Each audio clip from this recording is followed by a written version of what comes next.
Welcome to De-Risky Business, the economic security podcast from the Center for a New American Security in Washington, D.C. I'm your co-host, Emily Kilcrease. Geoff is off on travel this week, though, in Europe, where I am sure he's getting an earful about the latest ins and outs of the trade wars. In his place, I'm joined today by Richard Fontaine, CEO of the Center for a New American Security, who just loves to talk about trade and our mutual appreciation for Taylor Swift. I hope you enjoy the conversation. As always, you can reach us at deriskybusiness@cnas.org. This podcast is supported in part by Amazon and through general support to the CNAS Energy Economics and Security Program.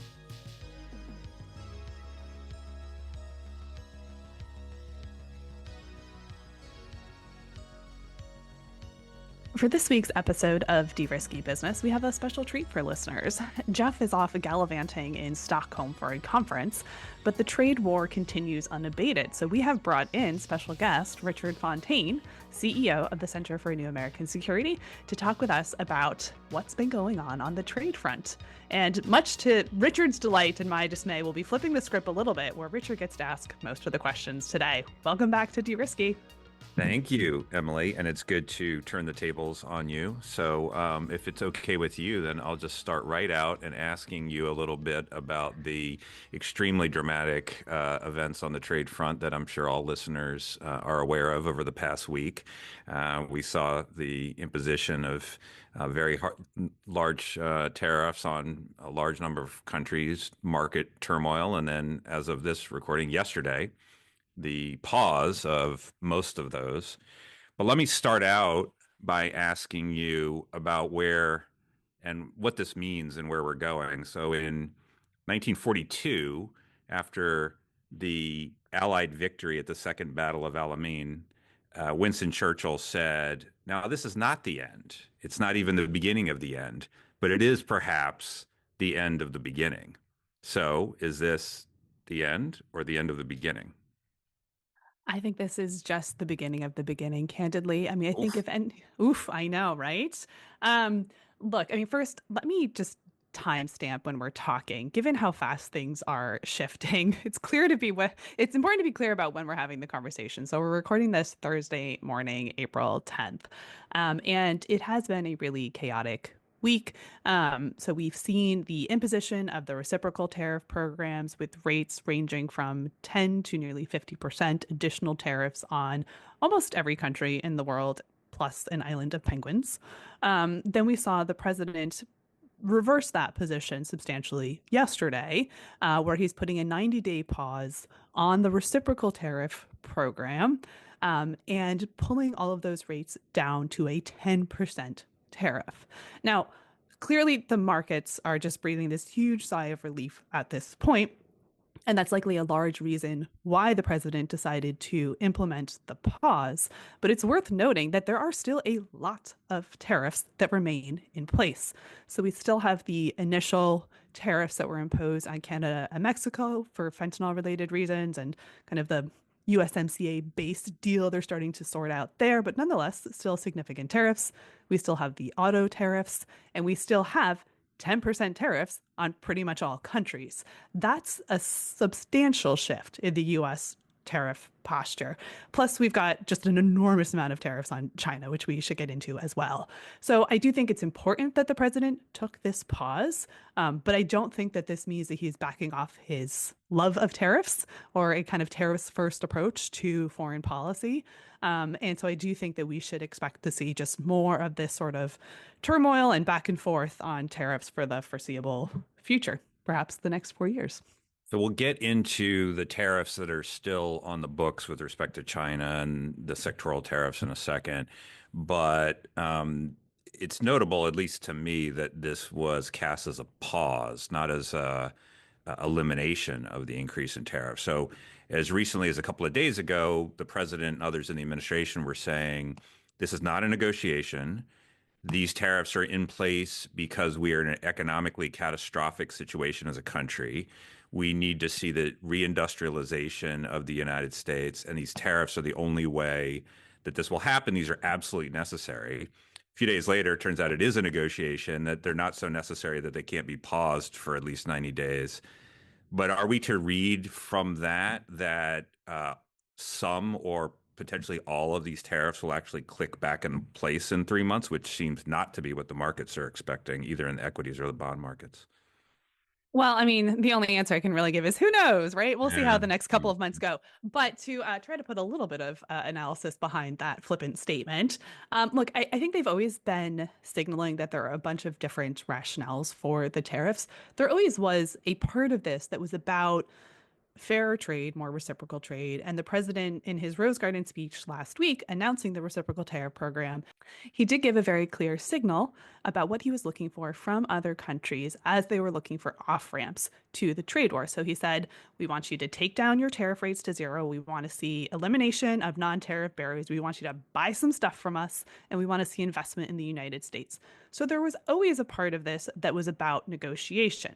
What has been unclear and what I think remains unclear is how much of this is about negotiation, which of the tariffs are in fact negotiable and may be rolled back if the president sees deals from other countries that he likes, and which of the tariffs are intended to be really permanent and durable to achieve these other goals around raising revenue and generating more manufacturing here in the United States. So the fact that the 10% tariff is still in place, that could be one of the more durable ones. I think the sector-based tariffs, the auto tariffs, the tariffs that we understand still might come on goods like chips and pharmaceuticals, those might be stickier simply because they are much more directly tied to specific critical goods that the president wants to see made here in America. Right. So I have heard uh, secondhand that the folks in the administration, I mean, this is clearly a moving target, but have thought about the tariffs in two different ways. One is the 10% tariff on everybody, which is probably ours to keep, and that is aimed largely at incentivizing manufacturing to return to the United States and revenue, as opposed to all the other ones, which may be up for grabs in a negotiation where you try to get the elimination of trade barriers for some of the countries in exchange for the lowering of these tariffs on the other side. But let's say, for the sake of argument, that that is generally speaking kind of where we're headed. Does that actually meet the objective? Let's say that the steady state is a 10% tariff. Do you get significant revenue in the reindustrialization of America with a 10% tariff? I don't know if you do. I mean, Right? like, look, you'll get revenue from that, and the Yeah, question is some. is it revenue on a shrinking amount of imports, right? Right. If the idea is to disincentivize. But look, I mean, I think it's important to keep an eye on what the policy objectives are of the administration. And I do think we should treat those, with good faith analysis and argumentation. And we might not agree, and that's fine. But there's also the process piece of this. And I think it's the process piece of it that really is leading to a bunch of the freaking out that we're seeing in markets and from foreign governments. Like, if there were a kind of 2 year long process to implement a 10% baseline tariff and sector specific tariffs designed to rebuild US manufacturing. And you had time to kind of do the analysis to figure out what you're breaking.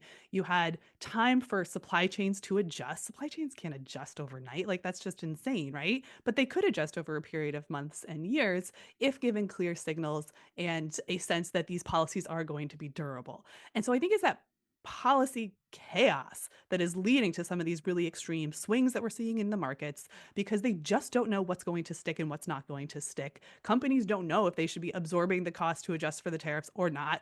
Are they going to invest here if it's a 50% tariff or a 10% tariff? They like literally do not know the conditions under which they're making these investments. And so I think the policy goals we can have a real debate around. The process has just been really, really hard to figure out and understand and try to explain because it just seems like it is turning, every 2 seconds. So that's the American side of this. Let's talk for a second about the decisions made by everyone else. So the Chinese decided to retaliate and impose stiff tariffs on the United States. Trump then decided to retaliate against the retaliation. The Chinese retaliated against the retaliation. Now, I guess as we sit here, we're at 125% tariff against Chinese goods. And I guess they're what, in the 80s or something? Who knows? I mean, when you get into the realm of 125% tariff, it starts to feel more like an embargo than just a tariff approach.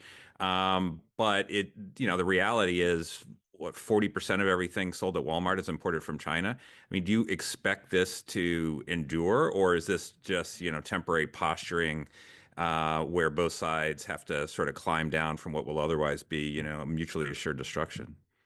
It's really hard for me to see what the deal space looks like between the US and China at this point. I mean, these tariff rates are really high. You've heard me make this joke before, but like at a certain point, you get to the point of like a million bajillion percent Right, tariffs, and it's right, going to be on zero trade right, because the tariffs are just going to be prohibitive. right. I don't know if we're there yet with 125%, but certainly I would expect that some trade will just stop because companies can't absorb that cost and they can't pass it on to consumers. And particularly if you're talking about like a Walmart, I don't think Walmart's going to increase the cost of their goods 125%. That would be fairly fatal to their business model, right? That's just not what Walmart is about.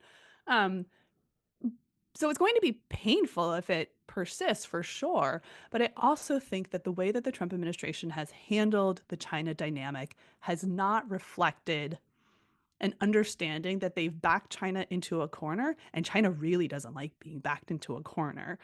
You've heard comments from administration officials say, well, China should just, accept US dominance and come to the table with concessions, which is like the exact opposite of how you want to deal with China on these issues. Xi Jinping has his own domestic political considerations. He does not want to be seen as caving to the United States. So maybe there's a deal eventually, but I also think it is really, really hard to see what that deal could look like. What do you think, Richard? Are you more optimistic? I think that, well, part of me just thinks that there has to be a deal because otherwise these are potentially ruinous.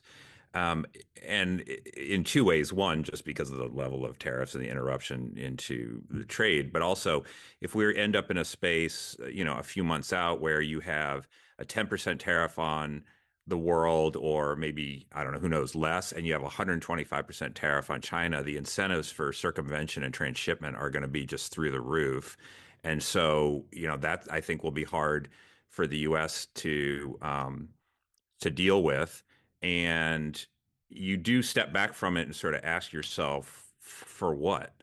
I mean, what's the, I mean, this gets back to your point of like, what's the objective here?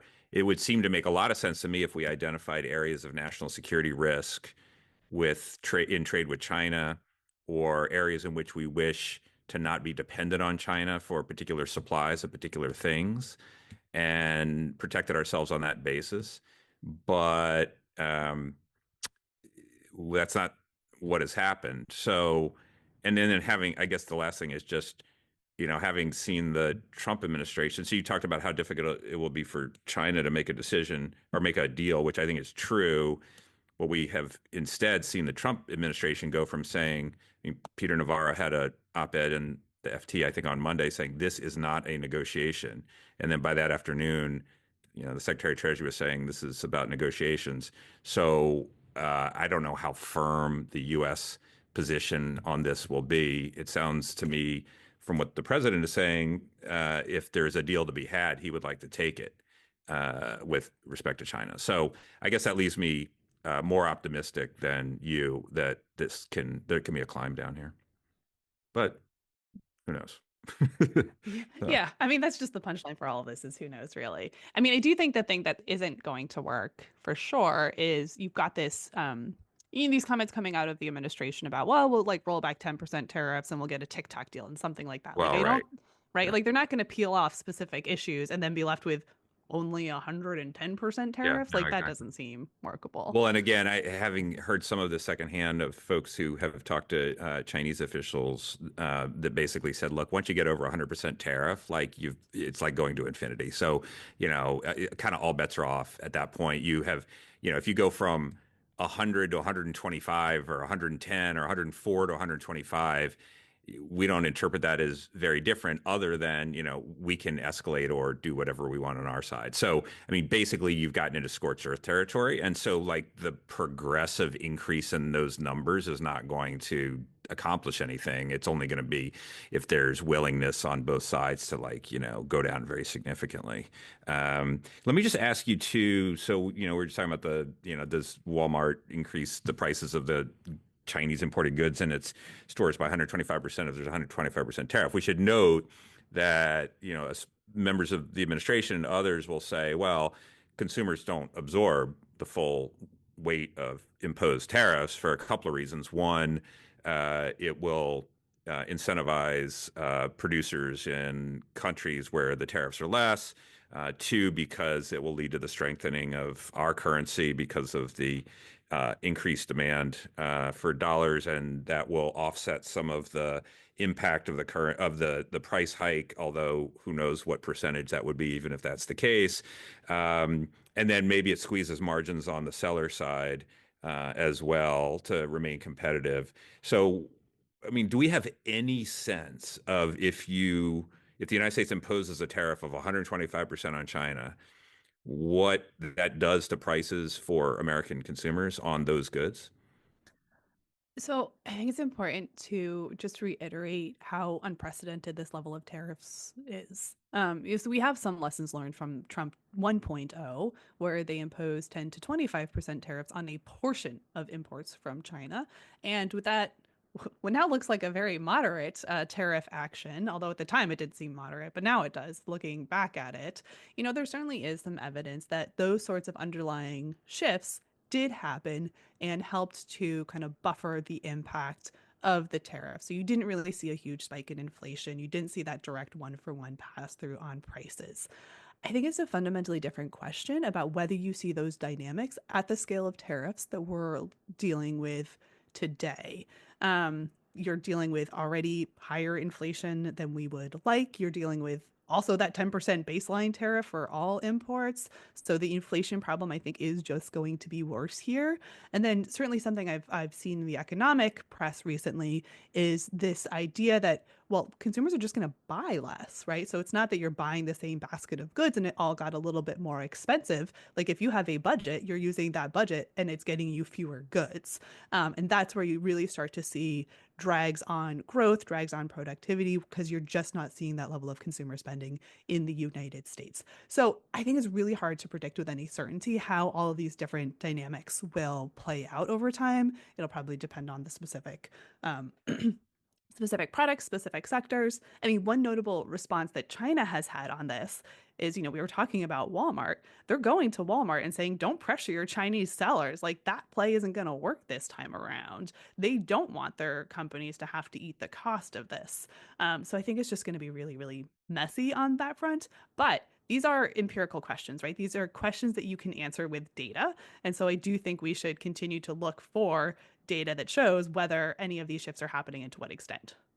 Yeah, so let me ask you about one that's not empirical, but is based on the policy approach, which at Wait, least wait, so just forget facts for a minute. Okay, go no, ahead. no, no, no, no, because it's no, but it's based on policy approach without having empirical data available yet to us to decide Mm. what actually happens. But at least I'm been confused about it, but you probably have great clarity on the argument and objective.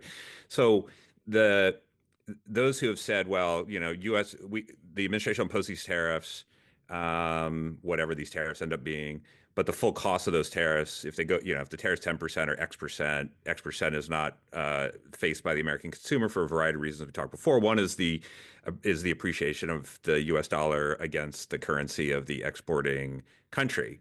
So the dollar strengthens, and you can buy more stuff, and so the price to the consumer is to somewhat offset the increase.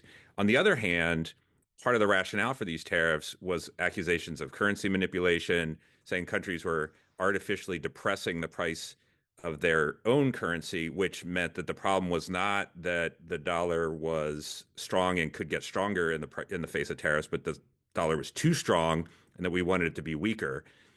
So, can you pursue a stronger and weaker dollar simultaneously? Stronger so that consumers pay less of the cost of the tariffs, but weaker so we can actually export more and supposedly treat it more fairly? I mean, I guess you could split the dollar into two and do 50 cents one way and 50 cents the All other right, way, all but right. I mean, otherwise, I said, look, I said I'm confused, and maybe I'm just confused about this. But clear it up. How does all this fit together? What are we pursuing, a strong dollar policy or a weak dollar policy, or a what's the deal? I don't have clarity on that. I mean, look, Okay, I think all it's just another example of how a lot of this tariff grand strategy just has some fundamental internal contradictions, right? So if you kind of follow the logic of, well, we want to rebuild US manufacturing, then you want to make US exports competitive, right? You're not going to sell all that stuff in the United States. But that's not the effect that tariffs usually have, right? So I think they're going to have to at some point prioritize and really drive hard at, a core set of these goals, recognizing that they're not going to be able to do everything. Right. Okay. And so let's talk about the reactions of the markets Hmm. and then the reaction that that produced in terms of the administration. It seems pretty clear that the decision to the suspend for 90 days the imposition of the tariffs was based on whatever the technical term for markets freaking out is. Hmm. There's probably no better term than freaking out. And you Hmm. saw the freak out both in dramatic falls in the equity markets, 20% or something from their peak in January. Some dark humor about Liberation Day, liberating people from the value of their 401ks and, things like that. You also saw huge kind of turmoil in the bond markets with the yields on U.S. Treasuries going up simultaneously. And then, of course, you saw a weakening of the prices of oil and some other commodities, which may have been pricing in the possibility of a recession.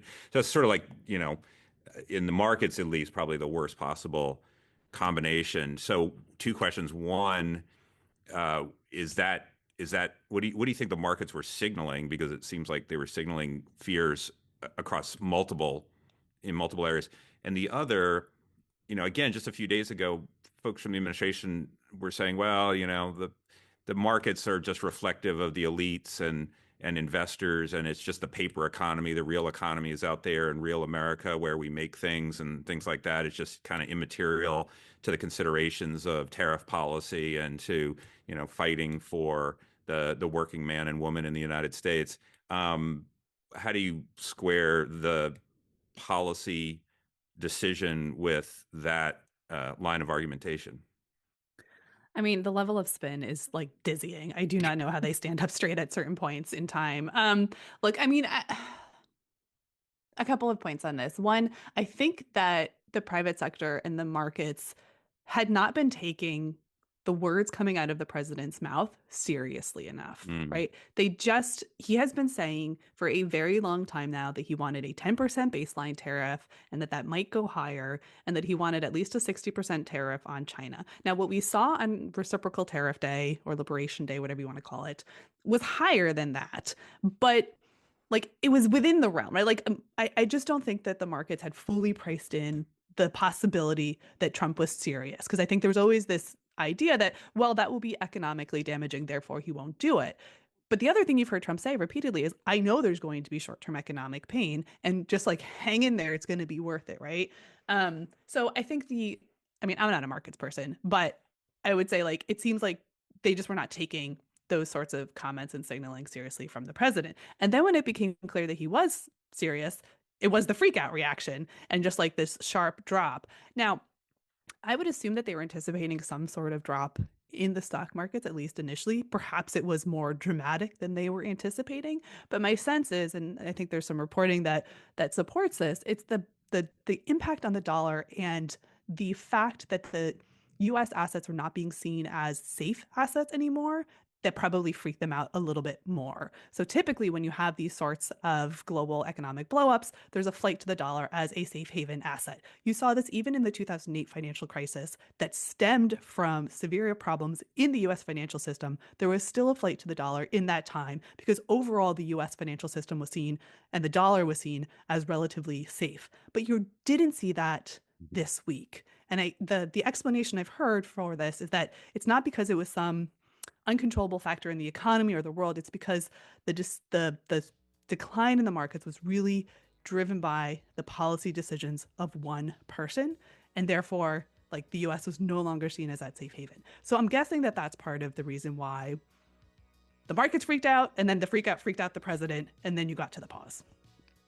Um, Perhaps we should take a short break to give our listeners an oral break from all this dense tariff talk. And when we come back in a moment, we will ask you to sing your thoughts about a couple of things. I will if you will, Richard.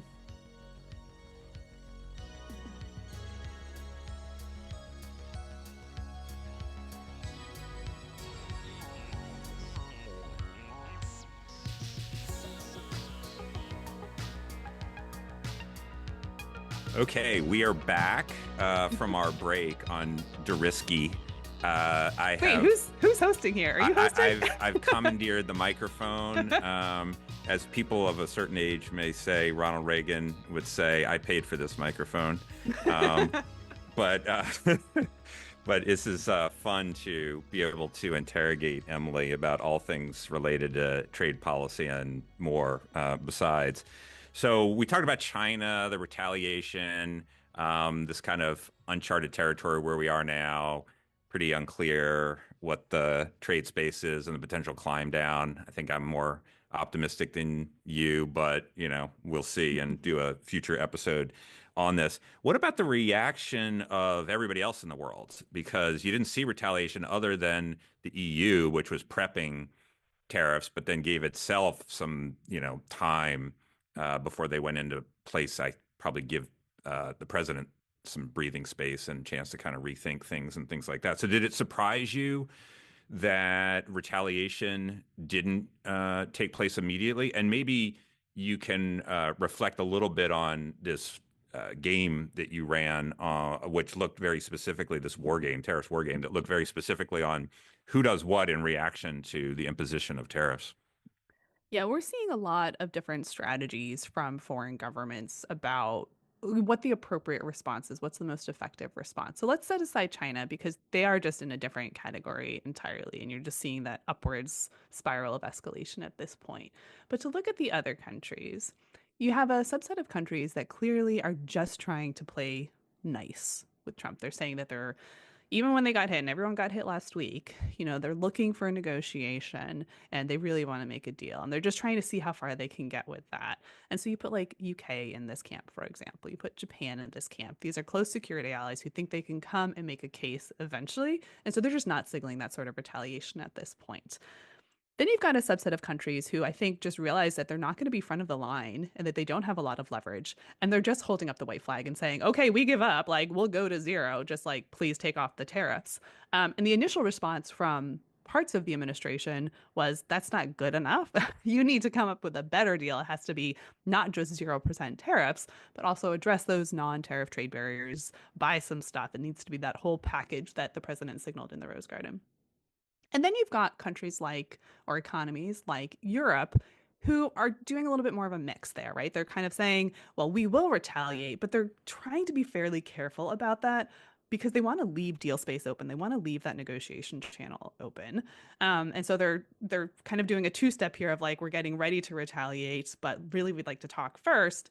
And even though Europe was prepared to retaliate, what they were retaliating against, or what they had prepped for this week, was actually not a response to the reciprocal tariffs. It was a response to the earlier steel and aluminum tariffs. So it just takes a little while for Europe to get their act together.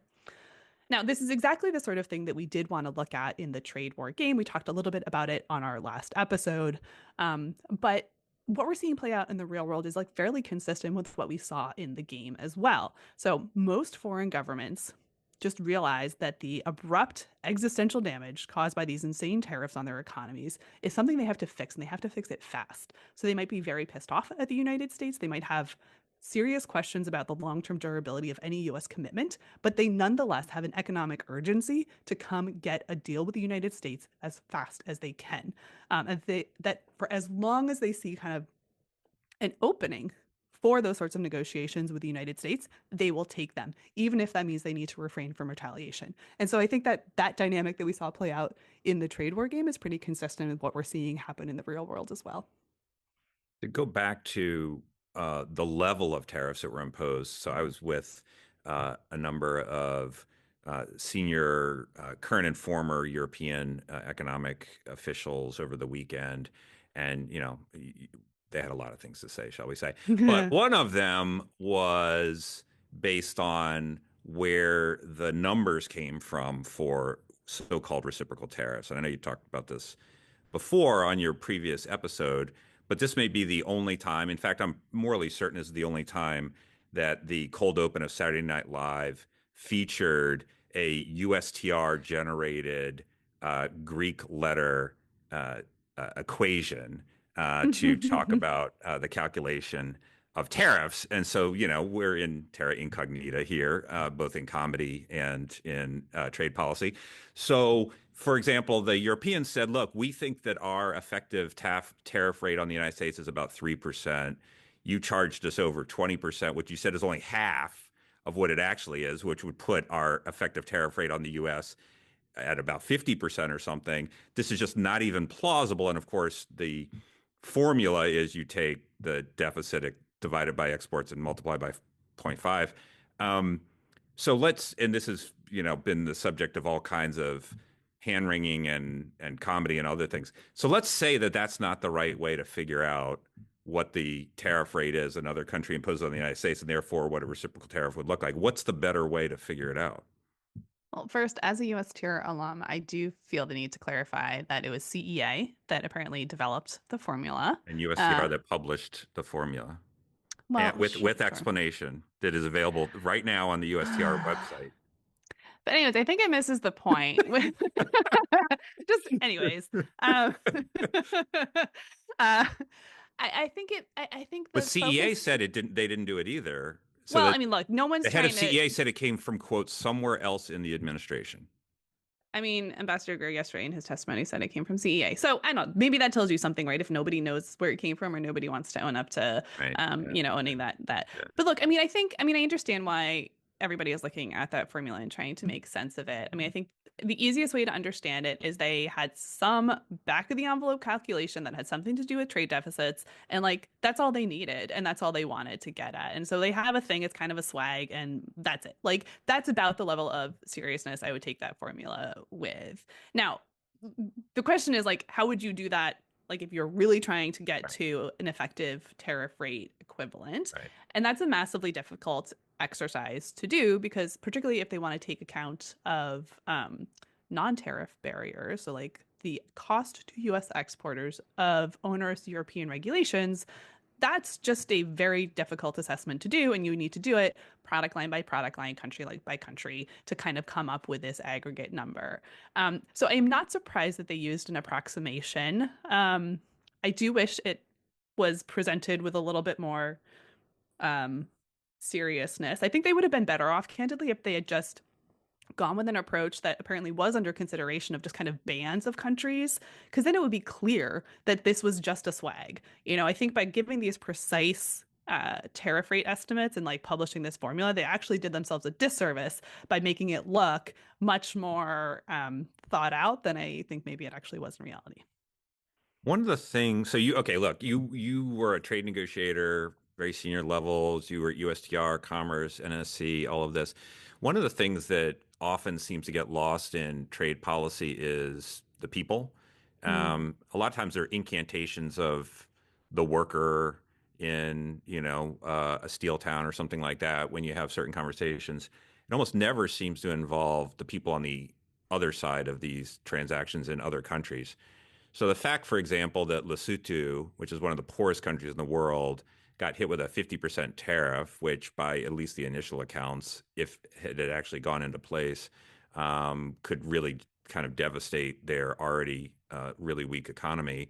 And that tariff was imposed by the world's biggest economy with a per capita income that is, one of the world's highest, seems ethically questionable.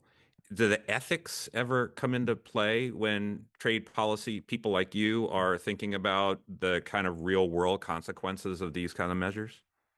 Absolutely, they do. Right. I mean, that's why we've had environment and labor standards in our trade practice for years now. I mean, I think the problem that you're seeing here is that you're not in a negotiation. You kind of arrived at these tariff rates without talking to the other countries because it's typically in the course of those negotiations and discussions where the other side has a chance to state their own interest and stand up for their own interest and raise these sorts of concerns. And it's just not happening here. So with that very kind of blunt force kind of cross-cutting approach, I do think it becomes much more kind of mechanical and less human in nature. But there's another piece of this question that I think is really smart to pick up on, Richard. And it's this question of like, well, who are we doing this to benefit? There was this critique of prior trade policy that it was just a bunch of elites sitting in Washington kind of coming up with these trade policy theories. And we knew there was going to be some winners and some losers, but like, like markets will adjust and people will move to new jobs and like the so-called like losers,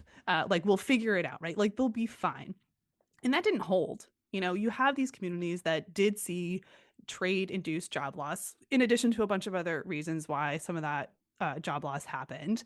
Um, and they seem to be making the same mistake again here, where they're trying to implement this huge shift in US policy without fully accounting for who's going to suffer because of that. It's like they made the critique, and I think they made the critique effectively about past trade policy, but they're at risk of making the same mistake again here with potentially just a different set of people. Are they going to be hurt by this?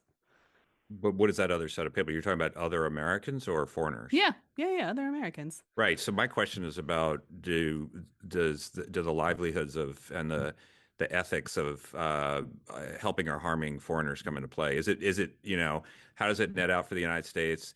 So in other words, is it fine to have job losses in Lesotho if it creates jobs in the United States, or are we only worried about job losses and job creation in the United States no matter what happens? Or is it better to um, if a plant moves to China, leaving aside the geopolitical aspects of all of this, if a plant moves to China, then it creates jobs in China.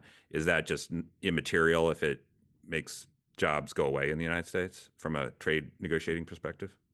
I mean, I think what this administration would tell you is like, why would it be their priority to build jobs somewhere else? They want jobs here, right? Well, no, but I'm asking about you. How, like, in your experience, like, I mean, is this even a consideration, or is it all like, let's figure out what we can get and however we discern the benefits to be greatest for the constituencies we want them to be greatest for, but that those constituencies are exclusively American, and if that creates harm, eliminates jobs, fails to create jobs in other countries, including countries much poorer than our own, then hey, look, we're not working for charity here, we're working for the United States.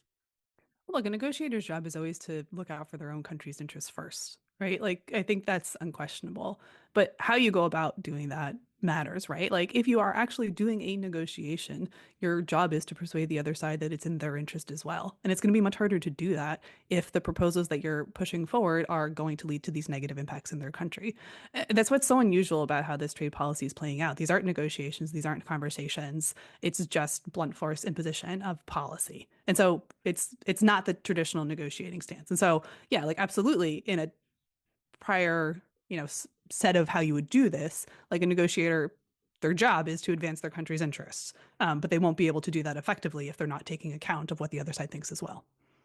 So I guess you could say we're in a trade war with China right now. Would you say that that's I fair? Whatever trade war means, it feels like we're in it. mean, what else would you call that? Yeah, I mean, this is not a trade skirmish. It's not a trade dispute. It's not a trade, let's talk it out. It's a trade war, I guess. So, hmm how do you win a trade war? And how do you know if you've won a trade war? I don't know if you can win a trade war. Or I mean, look, does everybody lose? so what would victory look like? Let's take that part of the question first. I mean, if this is all wildly successful, and this is kind of what they tried to do in the first administration, maybe you get China to the negotiating table and you get them to roll back some of their harmful non-market practices. They buy a bunch of US stuff. You kind of stabilize the economic relationship. That would be a fine outcome. I think that would be okay. And geopolitically, I think better if you have some stability there. Um, do I think that that's likely to happen? I don't. I mean, I don't think that at this point China trusts the United States at all. And so they're not going to make shifts to the underlying structure of their economy to try to win over the US because they see the US as lost. They just don't see that relationship as fixable right now. And so, will you see a deal that tries to take down the temperature and address some issues? Hopefully at some point you do, just from a de-escalation standpoint, but I don't think it solves the core issue of like you just have two systems that are fundamentally misaligned and we haven't quite figured out how to deal with that yet. One of the things that one hears a lot just in the past few days is that whatever the final disposition of the now suspended tariffs and these other things are, that a lot of the damage to confidence and trust in access to the U.S. market and policymaking has been done. And, you know, countries having been through this experience will seek other ways to sell their products or other markets to have access to, so as not to run into these kinds of risks again, because who knows what this president or any other president may do, given how much is up for grabs. my sense from your war game that may be a little overblown because there's not a plug and play replacement for the US market, which of course is the Mhm. biggest in the world. And so countries or companies may say, well, this is crazy. It's been, in one day, out the next day. Then, it's kind of all over the place. We can't count on, unfettered or at least predictable access to the U.S. market. But what are we going to do about it? Yep. So, I mean, how do you come down on what the practical implications of this past experience will be, no matter what ends up happening in the future? Yeah, I mean, I think the most obvious point is that the longer this goes on, the more that trade diversification away from the US scenario is really a risk.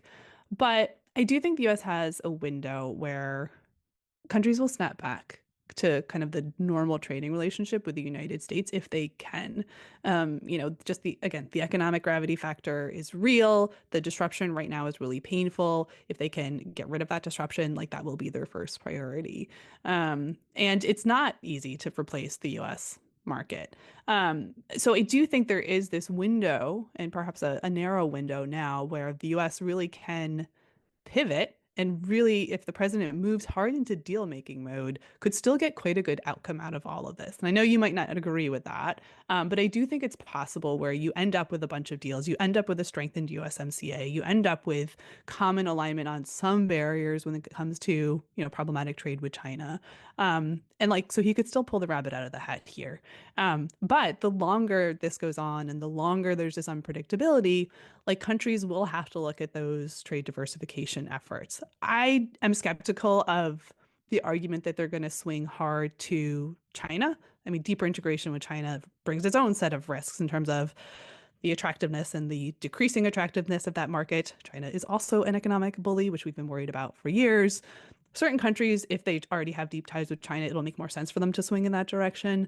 But is Canada going to swing to China? Is Europe even? I have a harder time seeing that. But again, like the longer the US digs in, the more that risk becomes something I would actually worry about. Yeah, the reason why I doubt that we will get to the outcome that you described is not because it's implausible. I mean, it's perfectly reasonable to say you throw all these tariffs out there and you build this leverage, and then we get into negotiation, and via that negotiation, we get to an outcome in which trade barriers are lower than what we started and trade is more liberalized than when we started.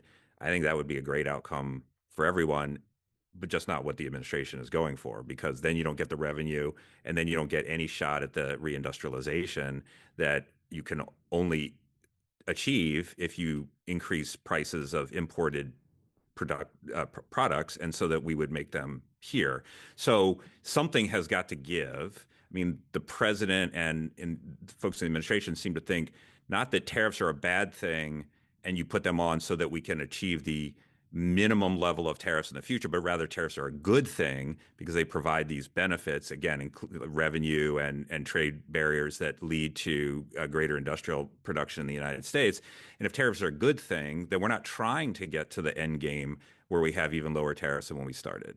But you think that's possible that we do? I think it's possible, again, because they're trying to play out 3 to 4 different strategies. And I think what we saw in the last couple of days with the Wall Street pushback is you clearly have a signal of like, hey, go in that direction. And that direction is negotiations. You could have JB Diamond saying, well, maybe some tariffs are okay. Like, okay, Mr. President, we hear you on that front. But like, what we really need to do is like go kind of pivot into this deal making mode. And the economic constraints may push the president in that direction. As we get closer to US midterms, political constraints may push him in that direction, right? So it's not that, left to their own devices, how would they perfectly execute this perfect tariff strategy? Would they end up in that outcome? I think maybe not. It's not clear yet. But I do think the more that you have other push and pull factors that are kind of putting them in that direction, you've got openness from foreign governments, you've got Republicans in Congress saying like, please go find some deals. Great job getting that leverage, but like I would really like my farmers to stop getting hit by tariffs right now. Like I just think there's going to be a mix of factors that could push the administration more firmly into the deal making lane. Now, I recognize like that might not happen. There's so many risk variables there, but I also think we should kind of keep focus on that as a potential outcome because that would be like the best possible off ramp to the trade war if you Right, of course. accept. Right. Right, but okay, so if during the current administration we end up as the United States with a lower average effective tariff rate on the world than was the case last Monday, I will buy you a six pack of a beer of your choice. And if we don't, which is what I'm betting on, then you have to let me come on this show again and interrogate you even further. And you have to sing the answer to the question that I'm about to ask you. How is that a deal? You have to back China out of the numbers because I actually think we'll stick with All tariffs right. Well, there. that's fine. Actually, Okay. All right. I will give you China. So I will give you, Great. we'll take China out. So every country in the world except for China, if we end with a lower effective, average effective tariff rate than the U.S. had on all non-Chinese countries, then it was the case last Monday, then you win. And if there's any other scenario, then I win. So that's the deal. Sure. Low stakes. I'll take the bet. Ah! Okay. All right. So last question, at least from me. But this has been fun to turn the tables. Um, for many, many years, there was this thing that people called the International Trade Order, which was generally focused on progressive trade liberalization. I mean, certainly the global round of trade talks had gone by the wayside many years ago, but there was the WTO, which had rules and a dispute resolution mechanism, and you had bilateral trade deals and regional trade deals, some of which included the United States. This was something the U.S. was championing until some years ago. So when we get through this period, whenever that period ends, are we going back to the original trade order, or are we into something completely new indefinitely? Well, I won't sing it, but I think safe to say, Richard, we are never, ever, ever getting back together. Never, ever Like again. ever. Oh, you're singing it. Oh, okay. No, I mean somebody's got to. Jeff never sings and he mostly just rolls his eyes when I do the Taylor Swift lyrics. So I'm really glad you came on for this. First of all, we're two Swifties on the Yeah, we are. same trade, economic policy, economic strategy podcast. So that's probably unique in the annals of economic podcasting. But you should always, always sing Taylor if you get the shot. So, I will. I will. All right. But Well, that's Richard, it. thanks for coming on. Next time I will ask you all the questions. But great to have you. You make a decent enough substitute for Geoff. So thanks I'll for do doing my it. best. Thanks. Thanks for listening to De-Risky Business, an economic security podcast from the Energy, Economics, and Security Program at the Center for a New American Security. Have any questions or comments? Get in touch at deriskybusiness@cnas.org. The nerdier, the better. And find us wherever you get your podcasts every other Thursday.